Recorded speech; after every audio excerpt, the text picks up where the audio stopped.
Hey, Ron here from Military Images Magazine with a new episode of Life on the Civil War Research Trail.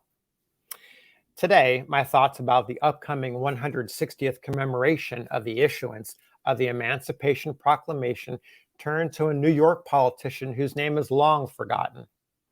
He is John McLeod Murphy, a 33-year-old Navy veteran elected to the Empire State Senate in 1860. Murphy is a rare example of someone I've researched who publicly references his conversion from pro-slavery to anti-slavery. His argument is based on the principle of free labor, which is a hot topic during the lead up to the Civil War. Murphy's Navy service exposed him to the realities of slavery and slave labor. As a young midshipman during the Mexican War in the late 1840s, Murphy toured the southern states and he witnessed slavery firsthand. At the end of his service, he did not forget what he saw. He becomes a steamship captain and later the chief engineer of the Brooklyn Navy Yard. Then, in 1860, he's elected to the Senate from New York City's 4th Ward. Murphy's reference to his anti-slavery conversion happens during a speech on January 25th, 1861, on the floor of the New York Senate. The timing of the speech is notable. He makes it at a point between secession and Civil War, only 2 weeks after South Carolinians fired upon a supply ship, the steamer Star of the West, as it attempted to deliver supplies to the beleaguered U.S. garrison at Fort Sumter. Also of interest is that Murphy, a Democrat, spoke in support of the annual message of the Republican governor, Edwin D. Morgan. Here's the relevant passage from Murphy's rather long speech. He says, "Sir, the people of the South have been educated in the school of disloyalty to the Union.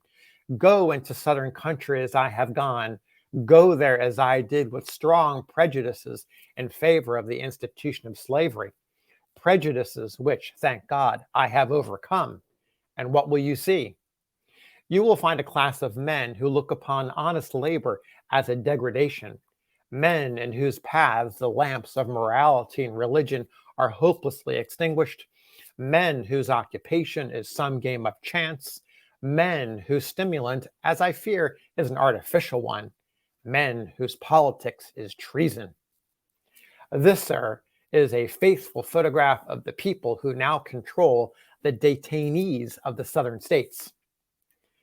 My friends, there's no question where Murphy's loyalty lay. He is fired up. Murphy goes on to make the case that negotiation is no longer an option.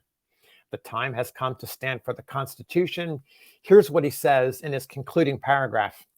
"Sir, this is the time for action, the action of the patriot that goes first for his country and second for his party, who sees in his country his real party and rises to the duty of the hour.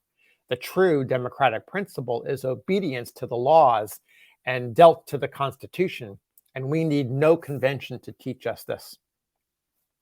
Wow, he's not mincing his words here. That's the end of his speech. 6 weeks later, the war comes, and Murphy puts his words into action. He goes back into the military, first as colonel of the 15th New York Engineers. He leads his regiment during the Peninsula Campaign in Virginia and at Fredericksburg. He then leaves his regiment and returns to the Navy, commanding a gunboat on the Mississippi River, and takes part in the Vicksburg Campaign. Finally, he resigns in 1864 and returns to civilian life. He doesn't live long to see peace in the United States. In 1871, he dies from a paralytic stroke at age 44. He leaves behind a wife and 4 children. He is well remembered at the time. Folks popularly called him the Colonel. Fondly remembered, his life shortened. And even though it was a short life, he played an important role at leading his state as a politician, and then, of course, during the war as a soldier, and then as a naval officer. So that's my thought for today. Until we meet again, happy trails.